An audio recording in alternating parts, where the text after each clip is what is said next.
Hello everyone, SSC GD exam আর হাতে মাত্র কিছুদিন। আমার 18 তারিখ থেকে এক্সাম স্টার্ট হবে। তো এই কটা দিনের মধ্যে আর নতুন করে কোনো কিছু শুরু করার নেই, তবে যে চ্যাপ্টারগুলোকে সারা বছর ধরে করেছিলাম সেই চ্যাপ্টারগুলোকে আবার রিভিশন দিতে হবে লাস্ট বারের মতো। তো তোমরা যে খাতাটা দেখতে পাচ্ছ, এই খাতাটি ভীষণ মোটা, প্রায় 3-4টা খাতা একসঙ্গে জয়েন্ট করা আছে খাতাটির মধ্যে। এতদিন ধরে স্যার যা যা অঙ্ক করিয়েছেন ইউ স্টাডি থেকে, সমস্ত অঙ্ক প্রায় 8-10টা চ্যাপ্টার খাতার মধ্যে রয়েছে। সমস্ত কোশ্চেন টুকা রয়েছে, প্লাস কোশ্চেনগুলোর অ্যান্সারও রয়েছে।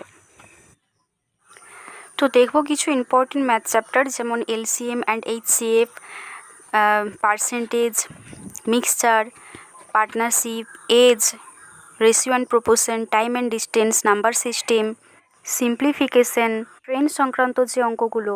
এছাড়াও পরিমিতি থেকে কোশ্চেন দেওয়া হয়। পরিমিতিটা আমরা স্কিপ করতে পারি, কারণ সেখান থেকে মাত্র 1 থেকে 2টো কোশ্চেন দেওয়া হয়। তো এই চ্যাপ্টারগুলো যদি আমরা ভালো করে যাই, ম্যাক্সিমাম কোশ্চেন আমরা এখান থেকে কমন পাবো।